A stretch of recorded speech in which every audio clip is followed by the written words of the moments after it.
نحمده ونصلي على رسوله الكريم اما بعد فاعوذ بالله من الشيطان الرجيم بسم الله الرحمن الرحيم رب اشرح لي صدري ويسر لي امري واحلل عقدة من لساني يفقهوا قولي۔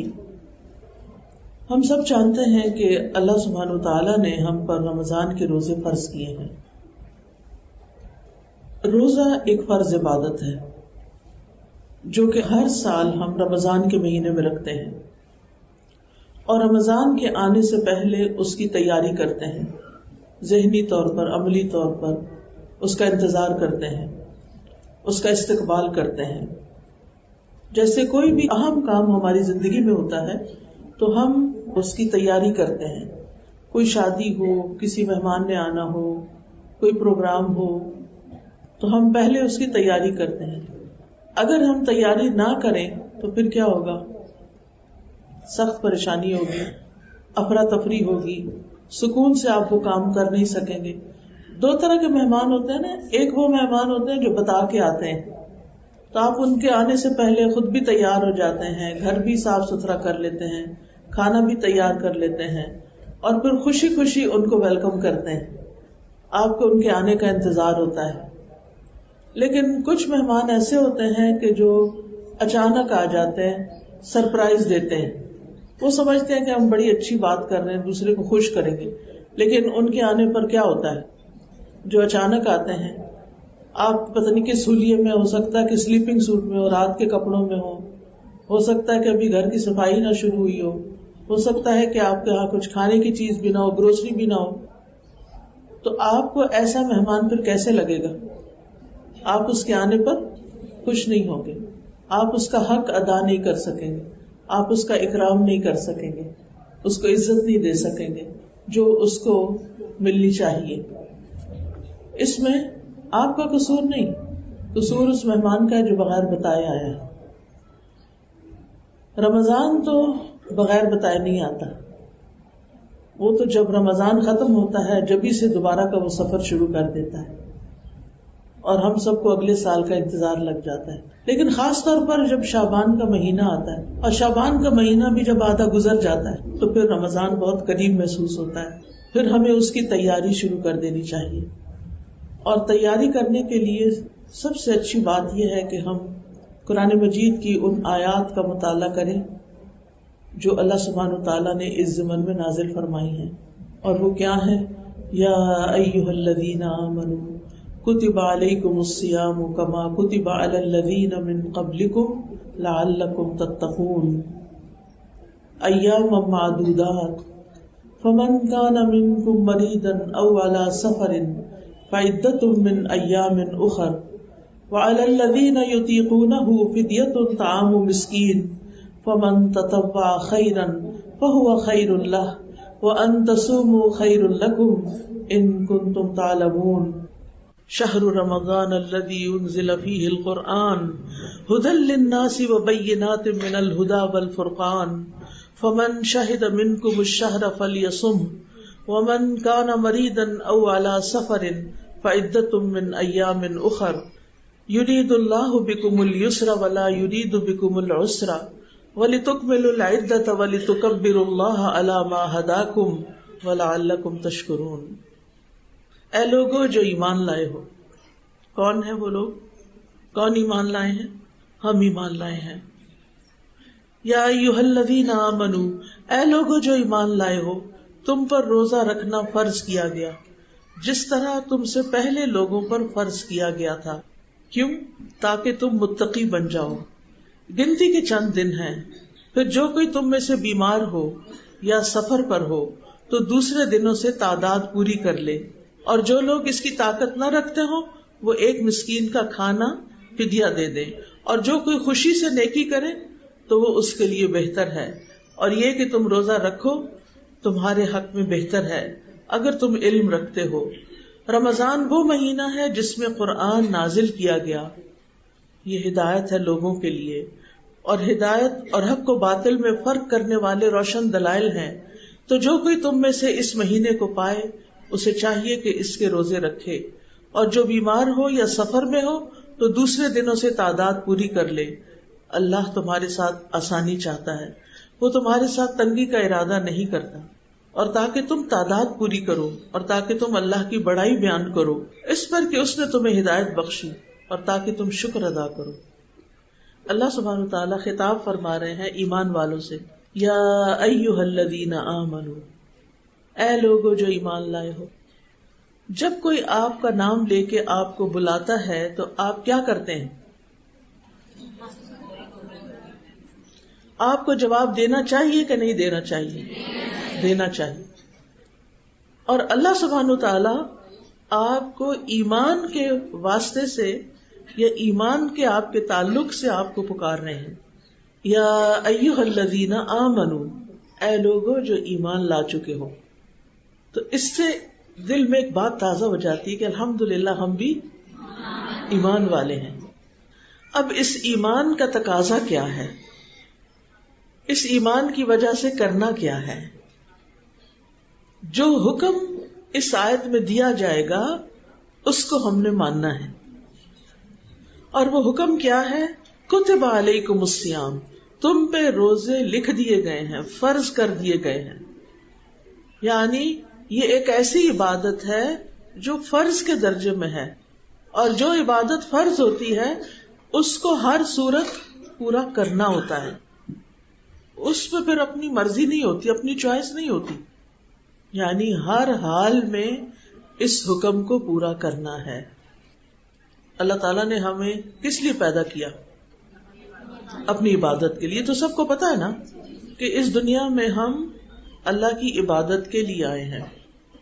عبادت کیا ہوتی ہے عام معنوں میں؟ ہر وہ بات، ہر وہ کام جو اللہ تعالیٰ کی مرضی، اللہ تعالیٰ کی پسند کے مطابق کیا جاتا ہے وہ عبادت بن جاتا ہے. اللہ تعالیٰ ہم سے یہ چاہتے ہیں کہ ہم اپنی ساری زندگی میں اللہ تعالیٰ کی عبادت کرتے رہیں. یعنی جو بھی کوئی کام کرے اس میں نیت بھی اچھی رکھیں، اچھی نیت سے کریں، اللہ کی رضا کے لیے کریں. اور دوسرے یہ کہ اس کا طریقہ بھی صحیح رکھیں. اور خاص طور پر وہ عبادات جو اس نے فرض کی ہیں ان کو سنت کے مطابق کریں. تو اس طرح یہ کام عبادت بن جاتا ہے.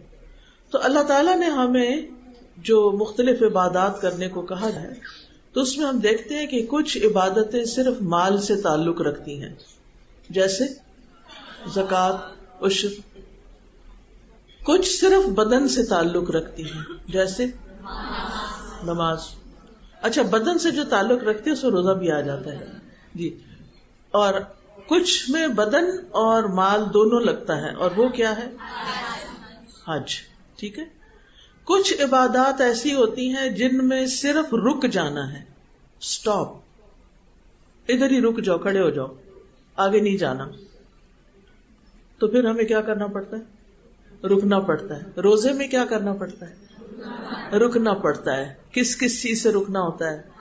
کھانے پینے سے رک جانا ہے، اور جنسی خواہشات کے پورے کرنے سے رک جانا ہے، اور زبان کے غلط استعمال سے رک جانا ہے، جو پہلی دو چیزوں سے بھی زیادہ مشکل کام رکنے کا. میں بات کر رہی تھی نا کہ اللہ تعالیٰ خوش ہوتا ہے ان کاموں سے جن کے کرنے کا اس نے ہمیں حکم دیا، اور ان کاموں سے جن سے اس نے رکنے کا حکم دیا.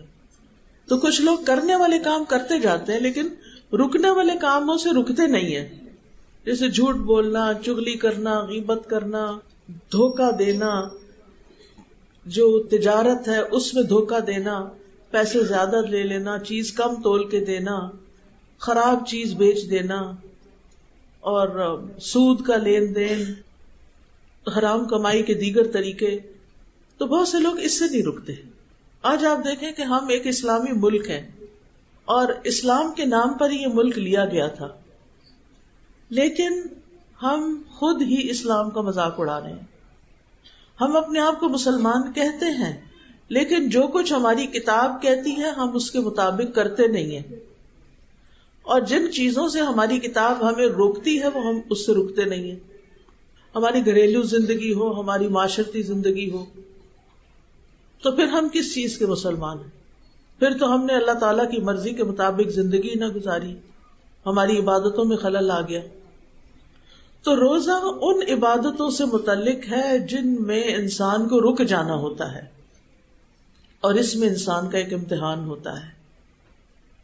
کچھ لوگوں کے لیے مال خرچ کرنے کی بجائے جسمانی کام آسان ہوتا ہے، مال دینا انہیں مشکل ہوتا ہے. کچھ لوگ اس کے اپوزٹ ہوتے ہیں، انہیں جسمانی عمل مشکل لگتا ہے، کچھ کرنا مشکل لگتا ہے، لیکن مال دینا آسان لگتا ہے. کچھ لوگوں کے لیے پسندیدہ چیز کو خرچ کرنا آسان ہوتا ہے، لیکن پسندیدہ چیز سے رکنا مشکل ہوتا ہے. یعنی اگر ان سے کوئی کہنا کہ اپنی پسندیدہ چیز اللہ کے راستے میں دے دو، وہ کیا کریں گے؟ دے دیں گے، خوشی سے دے دیں گے. یہ ان کے لیے آسان ہے، کرنا آسان ہے. لیکن اگر ان سے کہا جائے کہ اپنی پسندیدہ کھانے کی ڈش سے رک جاؤ، مثلاً چاکلیٹ سے رک جاؤ، یا اور کوئی بھی چیز جس کی ہمیں ہر ایک کی اپنی پسند ہوتی ہے نا، تو وہ ان کے لیے مشکل ہے. انہیں لوگوں کو کھلانا آسان لگتا ہے، خود ڈائٹنگ کرنا مشکل لگتا ہے. تو ہم میں سے ہر ایک کی کچھ کمزوریاں ہیں، کچھ اسٹرینثs ہیں. کچھ لوگ اچھے اچھے کام کرتے ہیں اور کچھ لوگوں کے لیے اچھے کام کرنا مشکل ہوتا ہے. کچھ لوگوں کے لیے برائیوں سے بچنا آسان ہوتا ہے، کچھ کے لیے مشکل ہوتا ہے. تو اسی وجہ سے آپ دیکھیں کہ اللہ تعالیٰ نے صرف ایک طرح کی عبادتیں ہم پہ فرض نہیں کی، بلکہ مختلف طرح کی عبادات ہم پہ فرض کی ہیں. کہیں ہمارے نفس کا امتحان ہے، کہیں ہمارے کھانے پینے کا امتحان ہے، کہیں ہمارے پہننے اوڑھنے کا امتحان ہے، جیسے مسلمان عورت کے لیے حجاب کا حکم ہے. کہیں ہمارے لیے نماز کا، کہ کچھ لوگوں کو نیند اتنی پیاری ہوتی ہے کہ وہ سو کے نہیں اٹھ سکتے صبح فجر کے وقت، اور ان کی نماز چلی جاتی ہے. یہ کوئی معمولی چیز نہیں ہے. اکثر گھروں میں دیکھا گیا کوئی ایک نماز پڑھتا، کوئی دو پڑھتا ہے، سارے نہیں پڑھتے. اس کی بڑی نحوست ہوتی ہے، اور ہر گناہ جو ہے نا وہ ایک مصیبت لاتا ہے. یہ یاد رکھیں، زندگی میں پریشانیاں لائے گا. اس کے برعکس اللہ تعالیٰ فرماتے ہیں للذین احسنوا فی ہذہ الدنیا حسنہ، جو لوگ اچھا کریں گے، نیکی کے کام کریں گے، انہیں اس دنیا میں بھی اچھائی ملے گی، یہاں بھی ان کے لیے بھلائی ہوگی. لہذا ہم سب اللہ سبحانہ و تعالیٰ کی طرف سے آزمائے جا رہے ہیں، اور عبادات امتحان کا ایک ذریعہ ہے کہ کون کرتا کیا ہے. اللہ تعالیٰ فرماتے ہیں الذی خلق الموت والحیات لیبلوکم ایکم احسن عملا، اس نے زندگی اور موت کو اس لیے بنایا تاکہ تمہیں آزما کے دیکھے تمہیں اچھے کام کون کرتا ہے. اور اچھا کام کون سا اچھا ہوگا؟ جس کا اللہ تعالیٰ نے ہمیں حکم دیا یا ہم وہ کر رہے ہیں تو اس میں ہماری نیت بھی اللہ کی رضا ہو اور اس کا طریقہ بھی درست ہو. اگر طریقہ ٹھیک نہیں تو وہ احسن عمل نہیں ہو سکتا. مثلاً آپ روزے رکھ رہے ہیں لیکن روزوں کے احکام آپ کو معلوم نہیں کہ کس چیز سے روزہ ٹوٹتا ہے، کس سے مکروہ ہوتا ہے، کب روزہ کھول سکتے ہیں، کب رکھنا ہے، کیا کرنا ہے کیا نہیں، یہ احکامات نہیں پتا اور غلطیاں کر رہے ہیں تو وہ عبادت پوری نہیں ہوگی، اس میں نقص رہ جائے گا. تو روزہ کیا ہے؟ دراصل روزہ کا لفظ عربی زبان میں صیام اس کے لیے آتا ہے. صیام یا ایھا الذین آمنوا کتب علیکم الصیام، اور صیام کا مطلب ہوتا ہے رک جانا، یعنی طلوع فجر سے لے کر غروب شمس تک روزہ توڑنے والی چیزوں کو چھوڑ کر اللہ کی اطاعت بجا لانے کا نام روزہ ہے. روزہ ایک فرض عبادت ہے. رسول اللہ صلی اللہ علیہ وسلم نے فرمایا کہ یہ ایسا فرض ہے جو آخرت میں کفایت کرنے والا ہے، یہ بڑا فائدہ دینے والا ہے. یہ اسلام کی بنیادی تعلیمات میں سے ہے. اور اس آیت میں بتایا گیا کہ تم پر روزے فرض کیے گئے جیسے پچھلی امتوں پہ فرض کیے گئے تھے. تو اس سے کیا پتہ چلتا ہے کہ روزہ صرف ہم مسلمانوں کے لیے نہیں بلکہ پچھلی امتیں جیسے یہودی ہیں، عیسائی ہیں اور قومیں ہیں، ان کے ہاں بھی روزہ پایا جاتا تھا، انہیں بھی روزہ رکھنا ہوتا تھا. لیکن یہ ضروری نہیں کہ مدت کے لحاظ سے یا وقت کے لحاظ سے وہ ہماری ہی طرح ہو، اس میں فرق ہو سکتا ہے. ہمارے لیے رمضان کے مہینے میں روزے رکھنا فرض ہے. اگر ہم شوال میں رکھیں اور رمضان میں نہ رکھیں تو ہماری عبادت نہیں پوری ہوتی. عبادت تو اللہ کی اطاعت کا نام ہے. اللہ سبحانہ تعالیٰ کی آپ فرما برداری کرتے ہیں اور آپ رکتے ہیں. لہٰذا اگر آپ نے اپنی مرضی چلانی ہے یا اپنی عقل استعمال کرنی ہے، مثلاً عقل کیسے استعمال کرنی ہے کہ آپ کہیں کہ گرمیوں کے روزے بڑے لمبے ہوتے ہیں تو میں گرمیوں کی بجائے سردیوں کا 1 مہینہ رکھ لوں گی. ایسا نہیں کر سکتے. ہاں اگر قضا ہو گئے ہیں آپ کی کسی وجہ سے، بیماری کی وجہ سے، بچے کی پیدائش کی وجہ سے، تو وہ قضا آپ گرمیوں کے روزوں کی سردیوں میں رکھ سکتے ہیں. وہ ایک ایکسیپشنل کیس ہے، لیکن عام طور پر نہیں. روزہ اسلام کی مضبوط رسی ہے. براء ابن عازب کہتے ہیں ایک مرتبہ ہم لوگ نبی صلی اللہ علیہ وسلم کے پاس بیٹھے ہوئے تھے. آپ پوچھنے لگے اسلام کی کون سی رسی سب سے زیادہ مضبوط ہے؟ صحابہ نے عرض کیا نماز. آپ نے فرمایا بہت اچھا جواب ہے. اس کے بعد کون سی؟ لوگوں نے کہا زکوٰۃ. فرمایا بہت خوب. اس کے بعد کون سی؟ لوگوں نے عرض کیا رمضان کے مہینے کے روزے. آپ نے فرمایا بہت خوب. یعنی ایسے ہی ترتیب بنتی ہے. اور یہ اسلام کا 1/3 ہے، نماز، روزہ اور زکوٰۃ. حدیث میں آتا ہے کہ روزے جیسا کوئی عمل نہیں، یعنی روزے سے آپ کو جو حاصل ہوتا ہے اس کا کوئی آلٹرنیٹ نہیں کہ آپ یہ کہیں کہ اچھا میں روزہ نہیں رکھنا چاہتا، میں کچھ اور کر لوں. نہیں، اگر آپ ایک صحت مند انسان ہیں تو آپ کو رکھنا ہی ہوگا. پھر اسی طرح حدیث میں آتا ہے کہ روزہ ڈھال ہے اور مومن کے قلعوں میں سے ایک قلعہ ہے.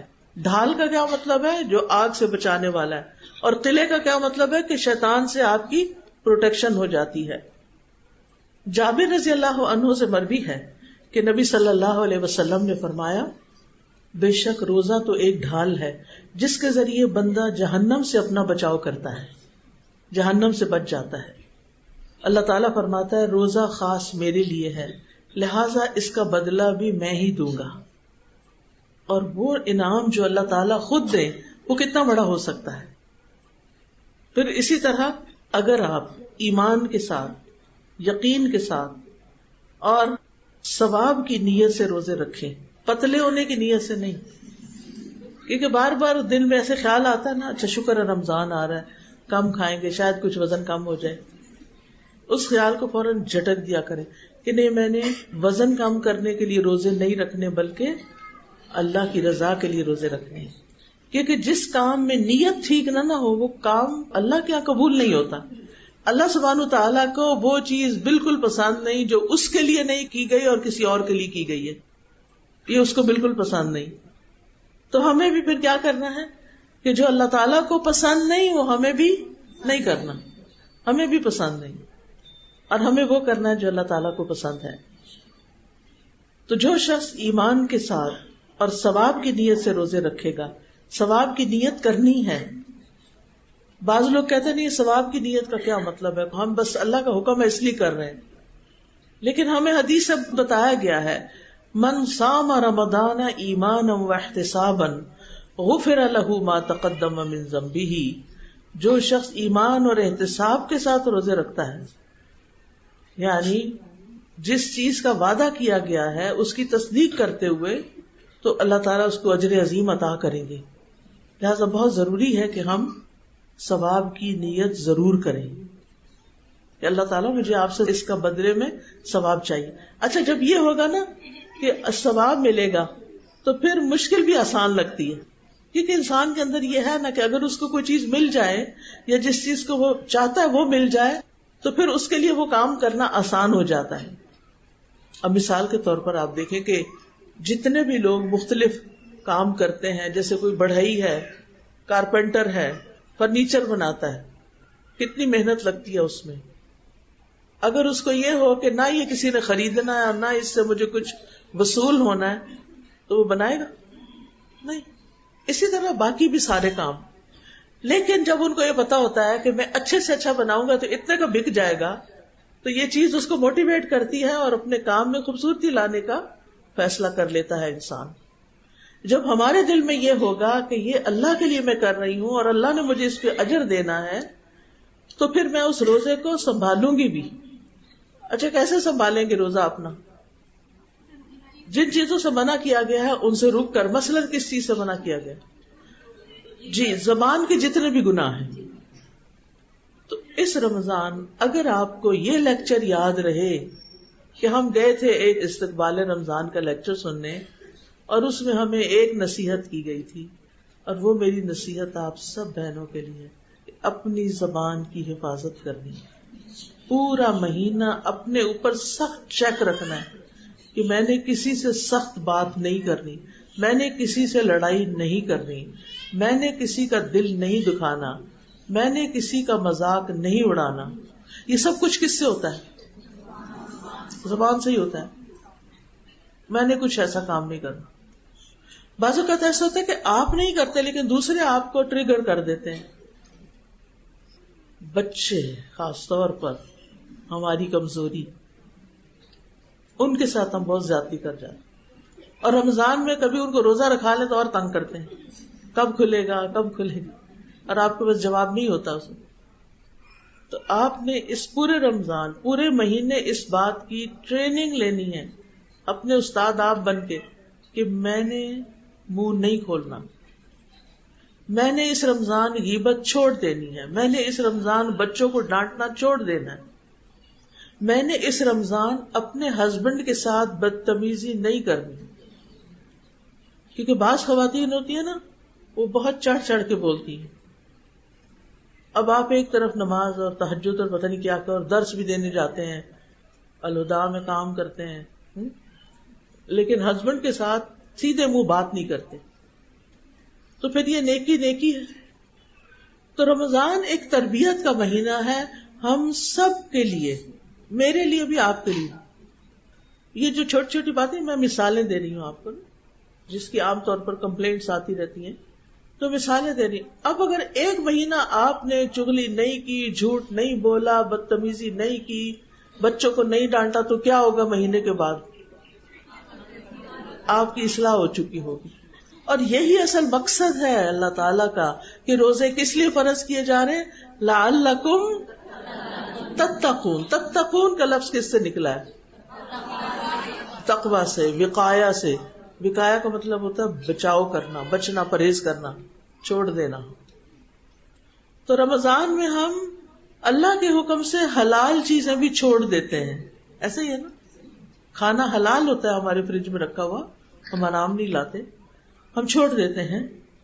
اور پھر باقی ریلیشنز بھی. لیکن حرام چیزیں پھر کیوں کنٹینیو کرتے ہیں؟ جھوٹ بولنا حلال ہے کہ حرام ہے؟ تو اسی لیے نبی صلی اللہ علیہ وسلم نے فرمایا کہ جس نے روزہ رکھ کر جھوٹ بولنا اور اس پر عمل کرنا نہ چھوڑا، اللہ تعالیٰ کو اس کی کوئی ضرورت نہیں کہ کوئی انسان بھوکا پیاسا رہے، سارا دن بھوک پیاس رکھے کہ جی میں روزے سے ہوں. تو انشاءاللہ اگر آپ کو یہ لیکچر یاد رہے تو آپ نے اس سال اپنے رمضان میں خاص طور پر زبان کی حفاظت کی پریکٹس کرنی ہے، اور اپنے آپ کو مجبور کرنا ہے کہ نہیں. کیونکہ بعض اوقات ایسا ہوتا ہے نا کہ کوئی بات ہمیں ایسی کر جاتا ہے کہ ہمارا دل چاہتا ہے ہم اسے ٹکا کے جواب دیں، اور ہمارے پاس جواب ہوتا ہے، ایسا نہیں کہ جواب نہیں ہوتا. پھر ہم کیوں رک جاتے ہیں؟ روزہ رک جانے کا نام ہے. میں کھانے پینے سے رکی ہوئی ہوں، مجھے لڑائی سے بھی رکنا ہے، مجھے آگ بھڑکانے سے بھی رکنا ہے، مجھے فساد کریٹ کرنے سے بھی رکنا ہے. ایک اور چیز جو میں آپ کو تاکیداً کہہ رہی ہوں کہ ثواب کی نیت سے روزے رکھنے کہ ہمیں اس پر ثواب ملے گا، کیونکہ روزے کا اجر اللہ کے ذمہ ہے. اور اللہ سبحانہ تعالیٰ کتنا دے گا بندے کو؟ دنیا میں بھی جن کے دل بڑے ہوتے ہیں، آپ نے دیکھا ہوگا کہ جب وہ آپ کو کچھ دیتے ہیں تو کتنا دیتے ہیں؟ دل کھول کے دیتے ہیں. اللہ تو سب بادشاہوں کا بادشاہ ہے، سب بادشاہوں کا بادشاہ ہے. وہ جب کسی کو کچھ دے گا تو کتنا دے گا؟ ان گنت، اور اتنا خوبصورت کہ آپ سوچ ہی نہیں سکتے، اور وہ آپ کے دل کو بھی اچھا لگے گا. اچھا، دنیا میں ایک کم از کم میرے ساتھ ہوتا ہے جب میں کوئی بہت خوبصورت، بہت قیمتی، بہت ایسی چیز دیکھتی ہوں تو مجھے گھبراہٹ ہوتی ہے. کیوں گھبراہٹ ہوتی ہے؟ اتنی مہنگی، اتنی زیب و زینت والی، میرا خیال ہے میں نہ استعمال کروں، میرے مزاج کے خلاف. یہ دنیا میں ہم ایسے لوگ ہیں کہ جن چیزوں پہ بعض اوقات خوش ہوتے ہیں لوگ، ہم اس پہ بھی خوش نہیں ہو سکتے. اس کے پیچھے بھی وجوہات ہوتی ہیں. انسان سوچتا ہے کہ یہ دنیا کی اٹریکشن اگر میں اس میں پڑ گئی تو پھر اس کی کوئی حد لمٹ نہیں ہے، پھر انسان اسی راستے پہ آگے اور سے اور آگے چل پڑتا ہے. لیکن جب آپ بڑے سے بڑا بھی گھر بنا لیتے ہیں اور بڑے سے بڑی چیزیں اکٹھی کر لیتے ہیں اور سارا دن انہی کی خاطر میں لگے رہتے ہیں، اور اگر آپ سے کہا جائے آئیں دورہ قرآن میں چلے تو آپ کہتے ہیں وقت نہیں ہے، بھئی گھر کے کام بہت ہیں. ٹھیک ہے، میں مانتی ہوں گھر کے کام بہت ہیں، گھر کے کچھ کام تو ضروری ہیں، کرنے ہی چاہیے، لیکن ہم نے گھروں میں کچھ غیر ضروری کام بھی ڈال رکھے ہیں جس کی وجہ سے ہمارا ایک بڑا وقت ان میں چلا جاتا ہے. آپ گھر میں جتنے زیادہ ڈیکوریشن پیس رکھیں گے اتنا زیادہ آپ کو صفائی کے لیے ٹائم چاہیے ہوگا، اتنی زیادہ آپ کو ان کی کیئر کرنی ہوگی. ایک چیز ہے تو ایک کی حفاظت کرنی پڑے گی، دو ہے تو دو کی کرنی پڑے گی، تین ہے تو تین، کام بڑھ گیا نا، کم ہوگا تو کم.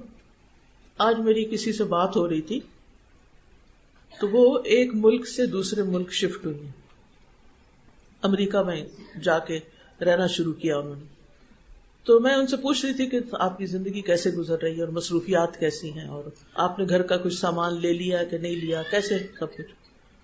تو کہنے لگی کہ آج میں ایک سیل پر گئی تھی تو بہت طبیعت میری خراب رہی، سارا دن میں بے چین رہی ہوں. میں نے کہا کیوں، کیا ہوا؟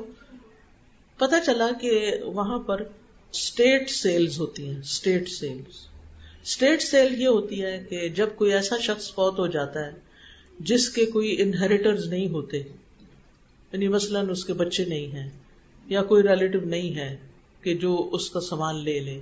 ہمارے یہاں تو یہ ہوتا ہے نا کہ باپ فوت ہوتا ہے تو چیزیں بچوں میں تقسیم ہو جاتی ہیں، اور اگر صحیح نہ ہو تو لڑائیاں بھی ہوتی ہیں. یا تو یہ حالات ہے. وہاں کیا حالات ہے؟ وہاں لوگ عام طور پر بچے پیدا کرنا پسند نہیں کرتے. وہ کہتے ہیں ہماری عیش و عشرت میں خلل آتا ہے، ہم نے زندگی میں جو اپنے گولز اور ایمز بنائے ہوئے تو ہمیں بچے نہیں چاہیے. چائلڈ فری لائف، آزاد، ہم عیاشیاں کریں، حتیٰ کہ شادی بھی نہیں کرنا چاہتے. آپ کو پتہ نہیں، یہ سنا ہو. وہ کہتے ہیں ہمیں مفت میں لڑکیاں مل جاتی ہیں، ہمیں کیا ضرورت ہے کہ ویڈ لاک کہتے ہیں شادی کو، کہتے ہیں ویڈ لاک، کہ آپ کے اوپر پہ لاک لگ گیا کہ آپ بس ایک عورت کے ساتھ زندگی بسر کریں. کرسچینٹی میں ویسے بھی ہے نا کہ ایک ہی شادی کر سکتے ہیں، اور پھر طلاق بھی نہیں ہے، اور وہ مسائل الگ ہیں. تو انہوں نے کیا ڈیسائیڈ کیا، شادی نہ کرو، اور پھر کیا کرو، ویسے ہی کسی کے ساتھ رہتے رہو. اب بہت سے مسلمان بچے بھی ایسے ہیں کہ جن کے ماں باپ کوئی 30 سال 40 سال پہلے یہاں سے گئے اور اب ان کے جوان بچے ہیں، اب وہ بھی اس طرح کی لائف سٹائل پسند کرنے لگ گئے ہیں، دیکھا دیکھی اپنے دوستوں کو ادھر ادھر. اب وہ کیا کرتے ہیں، اپنا اپارٹمنٹ لے لیتے ہیں، اکیلے رہتے ہیں. اب ظاہر ہے کہ انسان ہے، اب ایک جوان مرد ہو، بہت سا کماتا بھی ہو، سب کچھ ہو اس کے پاس، تو آپ کا کیا خیال ہے کہ وہ کوئی راہب کی زندگی بسر کرے گا؟ شادی اس نے نہیں کی، کوئی راہب بن کے رہے گا، مونک بن کے رہے گا؟ نہیں، وہ حرام رستے اختیار کرے گا. اور لوگ کرتے ہیں. اب شادی کی ضرورت نہیں کیونکہ حرام کھلا ہے، آزادی ہے، جس کو چاہو اپنا پارٹنر بنا لو اور جتنے دن چاہو رہو، جب دل بھر جائے تو چھٹی نکالو اس کو یا خود نکل جاؤ، موو آؤٹ، اس لائف سے موو آؤٹ. ہمارے یہاں کیا ہے، ایک دفعہ شادی ہو گئی تو پھر بچے ہیں تو اب اچھا دن ہے یا برے دن ہے، صبر کرو رہو، اللہ اجر دے گا، ٹھیک ہو جائے گا معاملہ. زندگی بہت آئیڈیل نہیں تب بھی ٹھیک ہے. اچھا وہاں کیا ہے، اب بچے تو آپ نے پیدا نہیں کیے، آپ کو اللہ نے مال بہت دیا، آپ کی اچھی اچھی جابز ہیں. تو کہنے لگی کہ جس گھر میں گئی تھی وہ گھر کسی کا تھا جس کے بچے نہیں تھے. تو ایسا بندہ جب فوت ہو جاتا ہے نا تو اسٹیٹ یعنی حکومت وہ گھر لے لیتی ہے، وہ گھر حکومت کا ہو جاتا ہے. اب وہ کسی ایجنسی کو دیتی ہے کہ وہ اس کے اندر جتنا سامان ہے اس کو سیل کرے. کہتی میں جب اس گھر میں داخل ہوئی تو اس میں ایک ایک جو پینٹنگ تھی وہ 20-20 ہزار ڈالر کی، اور ایک ایک صوفہ 25-25 ہزار ڈالر والا، اور ایک سے ایک قیمتی کراکری اور سب سامان، اور لوگ آ رہے تھے اور سستا سستا کوئی 6,000 کوئی کتنا کر کے لے جا رہے تھے. اور گھر بھی شاید کسی جھیل کے کنارے تھا، بڑا ہی خوبصورت گھر، بہت بڑا گھر، اکیلا بندہ رہتا تھا، اور اب اس کا سامان، وہ تو قبر میں ہے، اس کے ساتھ تو آگے پتہ نہیں کیا ہو رہا ہے. لیکن کہتی دیکھ کے بہت میرے دل میں تکلیف آئی کہ اس دن کے لیے اس نے یہ سب کچھ اکٹھا کیا تھا کہ یوں سارے لوگ ایک طرح سے لوٹ سیل کہہ لیں لے جائیں. میں نے کہا لینے والے بھی نہیں سوچ رہے، ان میں بھی کئی ایسے ہوں گے کہ جو بڑی خوشی سے لے جا رہے ہوں گے، اور پھر آخر میں پھر یہی حال ہوگا، کیونکہ یہ اب ٹرینڈ چل پڑا ہے اور زیادہ ہو گیا ہے، موومنٹ ہے باقاعدہ. جیسے ہمارے ہاں تو لانگ مارچ ہوتے ہیں اور موومنٹس اور چلتی ہیں نا، اور فساد ہیں، لیکن وہاں پر اس طرح کی موومنٹس چلتی ہیں، عورتوں کی آزادی کی، فیمنزم کی، اور پھر چائلڈ فری لائف کی. اور آج کل آپ کو پتہ ہے کہ کئی اور مسائل کھڑے ہو گئے ہیں کہ عورت سمجھتی ہے نہیں میں عورت نہیں، میں تو مرد ہوں، لہٰذا وہ اپنا آپریشن کروا کے مردوں جیسا بننے کی کوشش، ہارمون کھا کھا کے منہ پہ بال اگواتے ہیں، اور پھر چلو مرد عورت عورت مرد بن رہے ہیں، یہ الگ مصیبت. لیکن اب ایک اور چیز یہ بھی شروع ہو گئی کہ کچھ لوگ کہتے ہیں کہ میں بلی ہوں، کوئی کہتا ہے میں کوا ہوں. یہ میں من گھڑت کہانی نہیں بتا رہی، یہ فرسٹ ہینڈ انفارمیشن ہے کہ انسان بھی نہیں ہے. وہ کیوں؟ فریڈم ہے، آزادی ہے، ہم جو مرضی بننا چاہیں، ہمارے اندر جو خیالات ہیں. اور یہ خیالات کون ڈالتا ہے اندر؟ قرآن مجید میں کیا لکھا ہوا ہے؟ شیطان نے انسان کو بھٹکانے کی جو کوشش کی تھی، سورۃ النساء میں آتا ہے نا، اس نے کہا تھا کہ میں ان کو گمراہ کروں گا اور یہ اللہ کی تخلیق کو بدل دیں گے. اللہ تعالیٰ فرماتے انا خلقناکم من ذکر و انثی، ہم نے تمہیں مرد اور عورت سے پیدا کی. انسان کی عزت اسی میں ہے کہ وہ انسان ہو. اب اگر ایک عورت کو اللہ نے عورت پیدا کیا اور وہ کہتی میں عورت نہیں ہوں، میں مرد ہوں، یا مرد کہتا نہیں میں عورت ہوں، وہ عورتوں والی آواز نکالتا ہے، وہ عورتوں والے یعنی کپڑے پہنتا ہے، وہ عورتوں والے سارے کام شروع ہو جاتا ہے کرنا، تو یہ ایک جھوٹ بھی ہے نا. اللہ نے آپ کو کیا بنایا؟ آپ کچھ اور کہہ رہے ہیں، آپ ہیں کچھ، کچھ اور ہیں. تو یہ ساری چیزیں ہمارے معاشرے کے اندر آتی جا رہی ہیں. تو یہ آزادی کے نام پر اللہ کی حدود توڑنا اور اپنی مرضی کی زندگی بسر کرنا اور فطرت سے ہٹ جانا، یہ کیا ہے؟ یہ اللہ تعالیٰ کو پسند نہیں.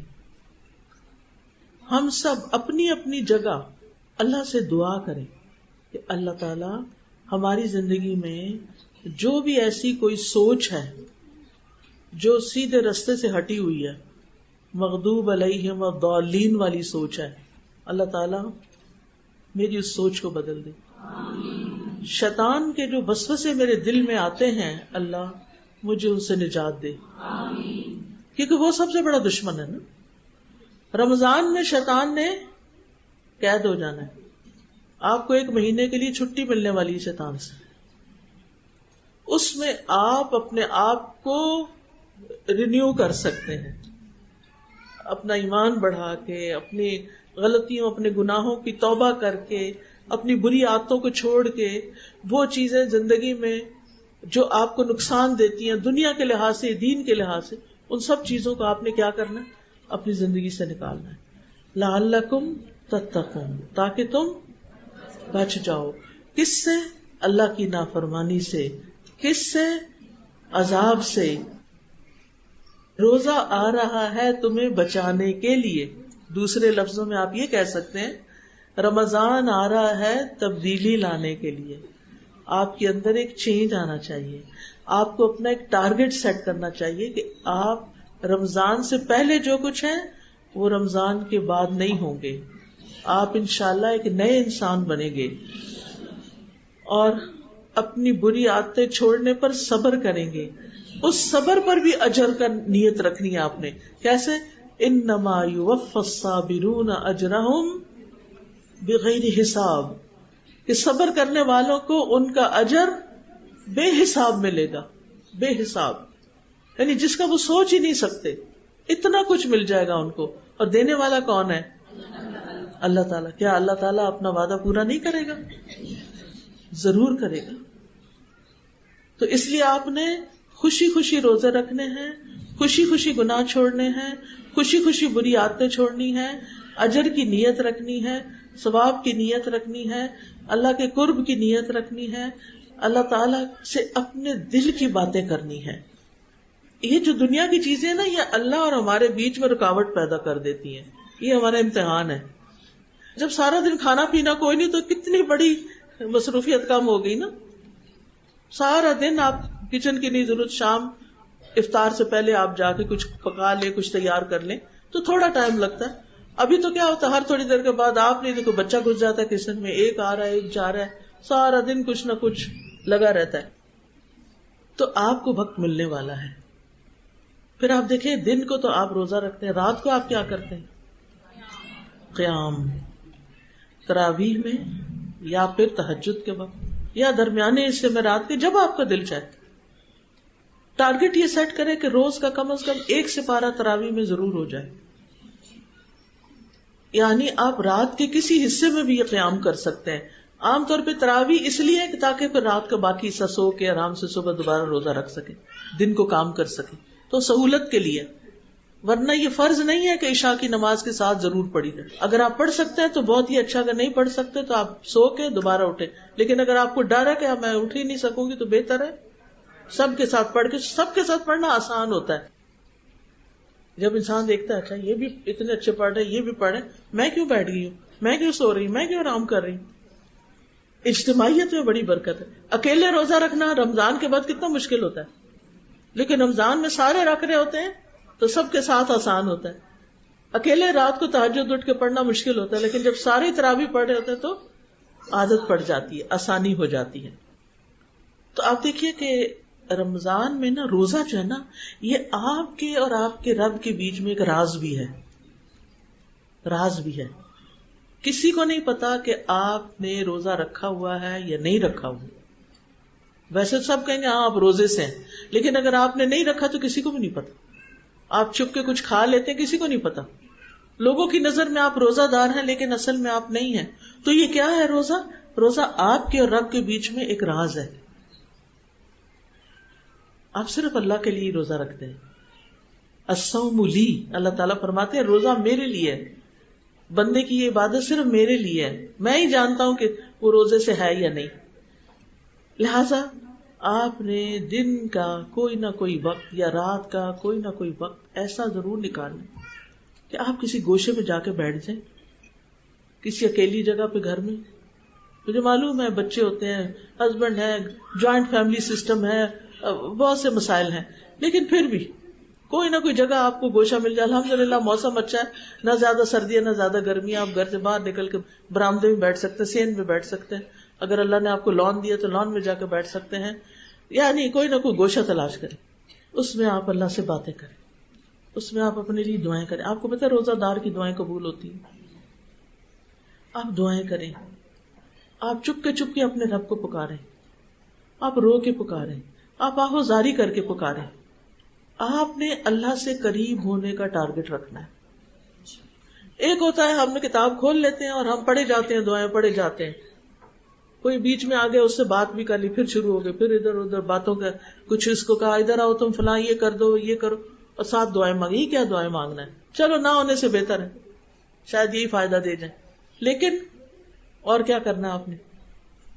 اپنی زبان میں اپنے دل. آپ کو پتا ہے کہ میں جب دلی دعا مانگتی ہوں میں پنجابی میں مانگتی ہوں، کیونکہ وہ ایسا لگتا ہے کہ جیسے وہ مادری زبان ہے، مدر ٹنگ ہے، تو یوں لگتا ہے کہ جیسے نا وہ ایک جیسے کوئی سچا تعلق قائم ہو گیا نا. ماں کے ساتھ سب سے زیادہ سچا تعلق ہوتا ہے.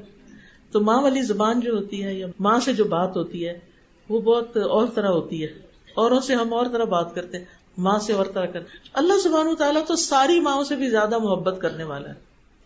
تو آپ کے پاس دعاؤں کے کارڈ بھی ہوں، کتابیں بھی ہوں، ایپس بھی ہوں، سب کچھ ہو، لیکن آپ نے اندر سے، آپ کو پتہ کیا فیل ہوگا؟ میں جب اس طرح بیٹھتی ہوں نا، میں جب ایسی دعا کرنے میں، تو مجھے اپنے ذہن پہ آگے کئی چیزیں، خیالات آ رہے ہوتے ہیں، ہٹانا پڑتا ہے، ہٹانا، تھوڑا ٹائم لگتا ہے اندر جانے میں، ڈیپ جانے میں. یہ ایسے ہی نہیں آ جائے گا. ہاں چلو چلتے پھرتے اللہ سے باتیں کر سکتے ہیں، لیکن آپ تصور میں بیٹھ کے استغفار کر کے اور پھر اللہ سے مانگے، اللہ مجھے اپنا قرب دے دے، اپنی محبت دے دے، ایمان دے دے، توکل دے دے، امید دے دے، اپنا خوف دے دے، جہنم سے بچا لے، جنت میں داخل کر دے، اپنا دیدار عطا کر دے، اپنی پسند کے کام کرنے کی توفیق دے. اللہ مجھے ہر اس کام سے دور کر دے جو آپ کو پسند نہیں، اور ہر اس کام کو کرنے کی توفیق دے جو آپ کو پسند ہے. اللہ میری مشکلات آسان کر دے، اللہ بیماروں کو صحت دے، میرے سارے بہن بھائیوں، دوستوں، رشتہ داروں کو جو زندہ ہیں، جو فوت ہو چکے ہیں، اللہ ان سب پر اپنی رحمت نازل کر دے، ان کو بخش دے. اللہ مجھے نیکی کے ان کاموں کی توفیق دے کہ جو میں کروں تو آپ راضی ہو جائیں. بس مجھے وہ رستے دکھا دے، آپ مجھے گائیڈ کریں، آپ مجھے راہ دکھائیں، آپ مجھے توفیق دیں، آپ مجھ سے کروا لیں. میں بہت کمزور ہوں، مجھے نہیں کرنا آتا، آپ مجھ سے کرا لیں.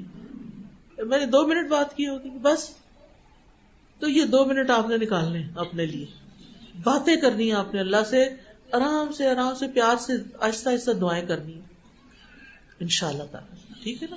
یہ تو میں نے ایسے جو دل میں ابھی کہہ دیا، لیکن اللہ تعالیٰ آپ کو سجھائے گا اور بھی اچھا اچھا کہنا. عام طور پہ جب ہماری زندگی میں کوئی پریشانی آتی ہے نا، تو ہم لوگوں کے پیچھے بھاگتے ہیں، اس کو بتا، اس کو بتا، اس کو بتا، سارا ہم اسی سے نکال کے بیٹھ جاتے ہیں، اور اللہ سے جب دعا مانگتے تو دھیان کہیں اور ہوتا ہے. نہیں، جب آپ کے اندر تکلیف آئے، جب آپ کو رونا آئے، جب آپ کو پریشانی آئے، پھر اللہ کو پکاریں. کسی انسان کو فون نہ کریں، کسی کو میسج نہ کریں، کسی سے مشورے ابھی نہیں کرنے، پہلے اللہ سے بات، پھر مشورہ کریں گے. پھر آپ دیکھیے کہ روزہ کبھی کبھی لگنے بھی لگتا ہے نا، تو آپ سوچیں کہ قبر میں جب اکیلے ہوں گے تو روزہ پروٹیکٹ بھی کرے گا.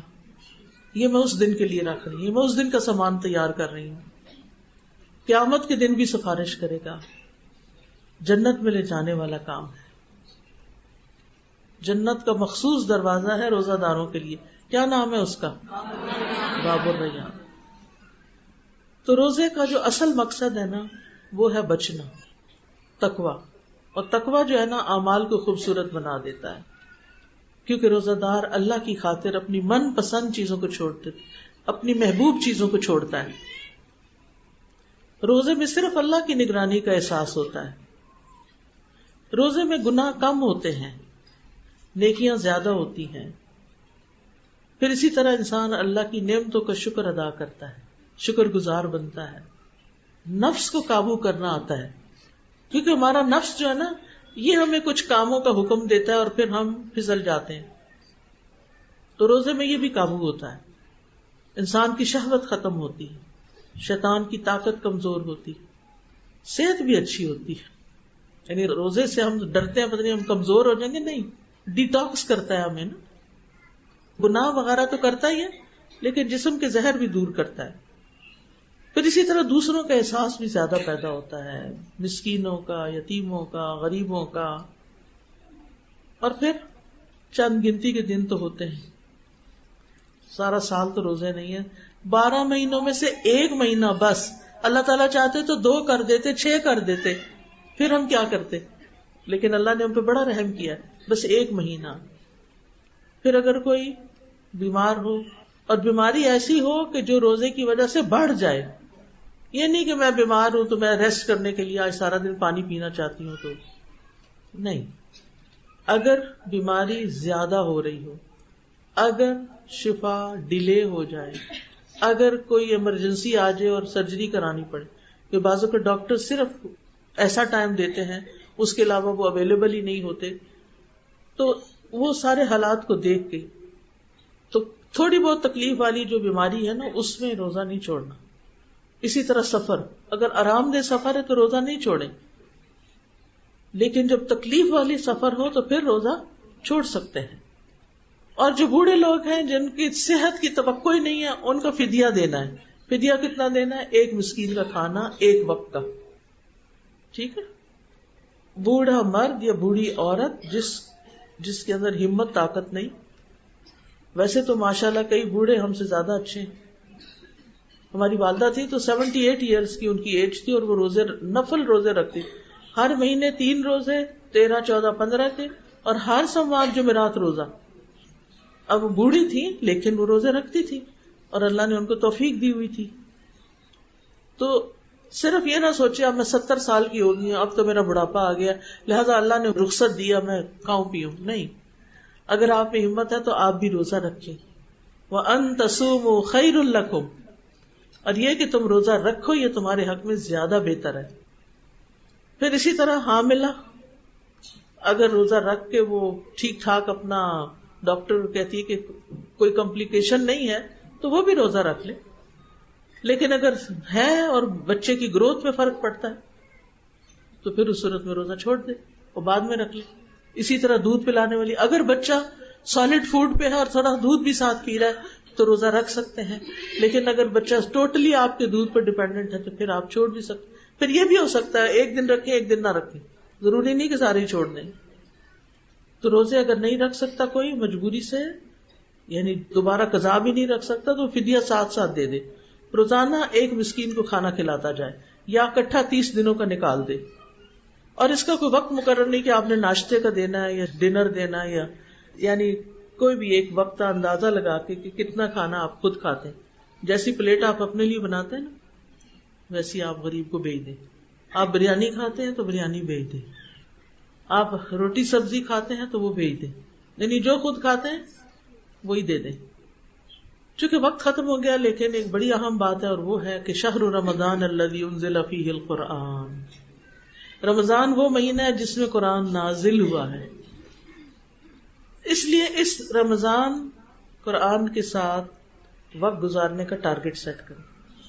کس وقت دورہ قرآن کرنا ہے, کس وقت ناظرہ پڑھنا ہے, کس وقت کچھ حفظ کرنا ہے, کس وقت تراویح پڑھنی. یعنی عام دنوں سے زیادہ قرآن سے تعلق ہونا چاہیے, جو بھی طریقہ آپ کریں اپنے اپنے حالات کے مطابق. کیونکہ رمضان ایک مبارک مہینہ ہے, آسمان کے دروازے کھلتے ہیں, جنت کے دروازے کھل جاتے ہیں, جہنم کے دروازے بند ہو جاتے ہیں, شیطان جکڑے جاتے ہیں, گناہوں کا کفارہ ہو جاتا ہے, نیکیوں کا شوق آ جاتا ہے انسانوں کے اندر. تو اس کے لیے کیا کرنا چاہیے پھر انسان کو؟ رمضان میں قرآن کے ساتھ زیادہ سے زیادہ تعلق.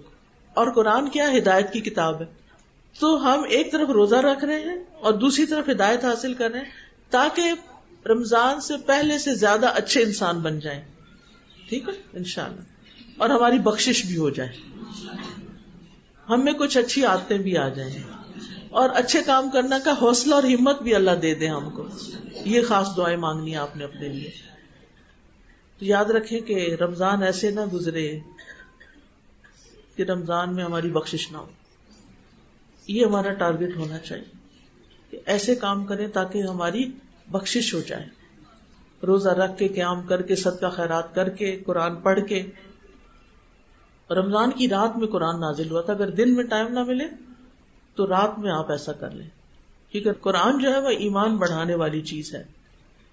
اور پھر قیام کے لیے نا آپ جگہ اور وقت مقرر کر لیں, کبھی کچھ یہ نہ کریں. جس مسجد میں, جس گھر میں, جہاں تراویح شروع کی ہے نا وہاں اول سے آخر پورا قرآن سنیں.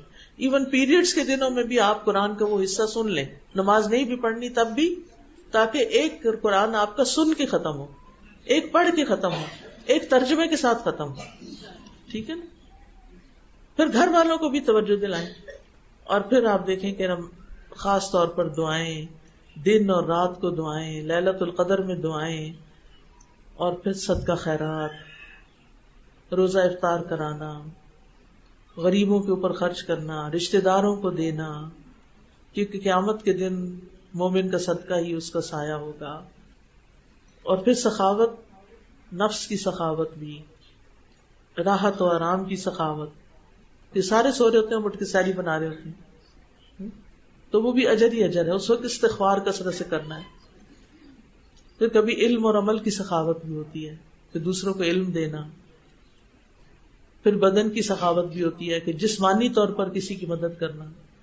عزت کی سخاوت کہ کبھی کسی نے ڈانٹ دیا، کوئی برا بلا کا، کوئی گالی دی، اس کو معاف کر دینا. صبر کی سخاوت، حسن اخلاق کی سخاوت،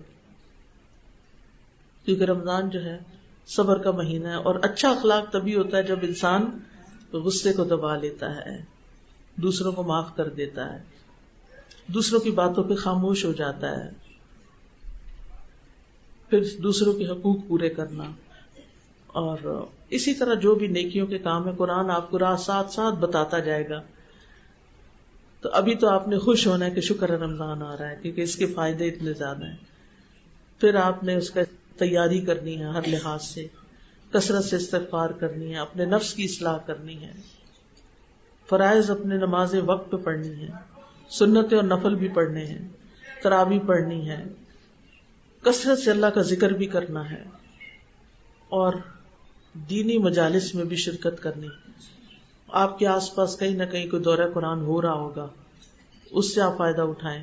اگر نہیں تو آپ کیا کر سکتے ہیں، ایپ ہے قرآن فار آل، اس سے دورہ قرآن روز ایک پارہ سن سکتے ہیں. اور اس کے علاوہ بھی ایک ایپ ہے دعائیں کے نام سے فون کے اندر، وہ آپ ڈاؤن لوڈ کر لیں، اس سے آپ دیکھ کے دعائیں پڑھ سکتے ہیں ساتھ ساتھ. اور پھر یہ کہ گھر والوں کو بھی اپنے ساتھ لے کے چلیں. اور آخری 10 دن جو ہے نا وہ خاص طور پر آپ نے پہلے سے پلاننگ کر کے رکھنی ہے کہ کس طرح ہم اللہ رب العزت کی زیادہ سے زیادہ عبادت کریں.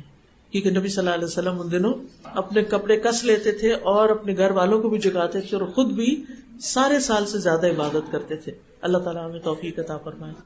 جزاکم اللہ خیرا. سبحانک اللہم و بحمدک، اشہد ان لا الہ الا انت، استغفرک و اتوب الیک. السلام علیکم و رحمۃ اللہ وبرکاتہ.